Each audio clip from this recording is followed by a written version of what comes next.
Welcome back, everyone. Today's lesson is about how to have coherent and cohesive way of communication.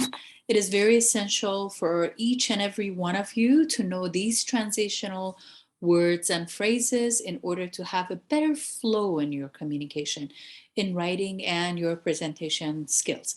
Make sure that you use wide variety of those.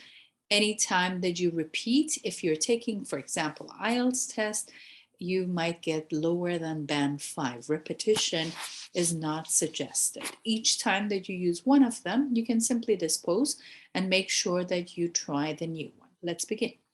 Transitional words are absolutely necessary to give that flow within your sentences as well as your paragraphs.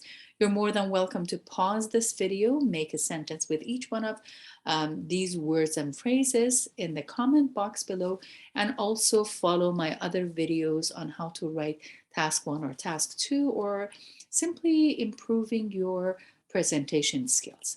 If you want to have additional ideas within your sentences or your remarks, you use these groups of transitions or transitional words. Any of them would be fine. So the first time that you're adding any information, you can say and, but the second round, instead of repeating and, you can say also. The next round, besides. The next round, further or furthermore. Make sure that you use one in every 2 or 3 sentences within your paragraphs to have that better coherence. If you're talking, if you want to signal the time, you use next or afterwards or finally, later, lastly. Any of these that you're using, that's fine, but avoid repeating them and avoid overusing them. So there is a difference between someone or a candidate who is in presentation or in writing.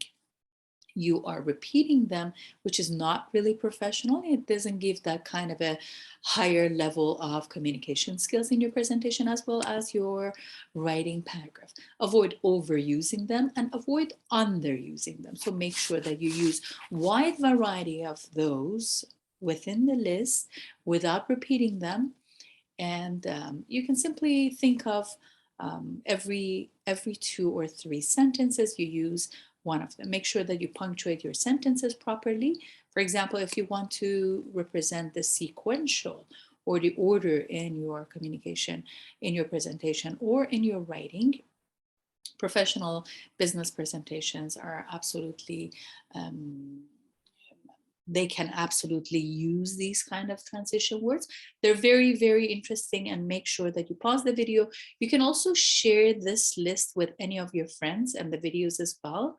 I post new videos every day, so more than welcome to check my other videos for better communication. If you are talking about the space and place, you can do this as well.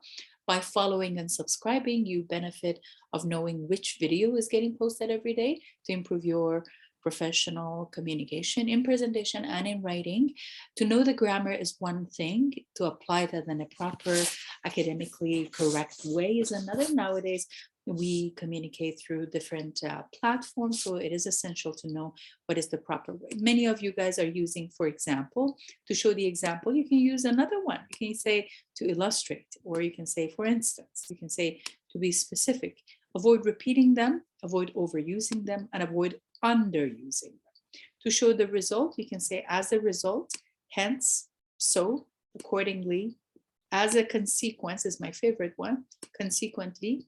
You're more than welcome to write down a sentence with any of those in the comment box, and then I will review and assess you with it. The sentences that you post. You can use therefore, you can use because of this, try to use wide variety of them to give that better flow and better coherence in your sentences. Make your sentences more professional. To show the purpose, you can say to this end, or for this purpose, with this in mind, for this reason, or for those reasons or these reasons if they're in plural. To compare, you can say like, in the same. You can say in the same manner or in the same way, or you can use similarly. To show the contrast, you can use any of these conjunctions. Make sure that you do not repeat any of those. One time that you use but in your writing or in contrast, make sure that you use another one within the list. To show the alternative signal to represent exceptions and objections, you can use true or I grant or granted, I admit, admittedly. It is very interesting that at the beginning of each paragraph, if you can use one of these adverbs that are in the list, will give the better and more interesting flow within your communication. To show the dispute, you can use any of these words. It isn't true that people are wrong who say that, deny that, be that as it may. By the same token is an interesting phrase to show the dispute. No doubt, we often hear it said, many people claim, many people suppose. It used to be thought, or in any case, to show the intensity or to intensify your thoughts. You can write down above all, first, foremost, importantly, again. And then to show the summary, you can use any of this. Once again, my name is Professor Maria Mahmoudian, and more than welcome to use any of these sources that I share with you. Welcome to my channel once again, and follow other videos that I post. Enjoy the rest of your day. I'll see you next session.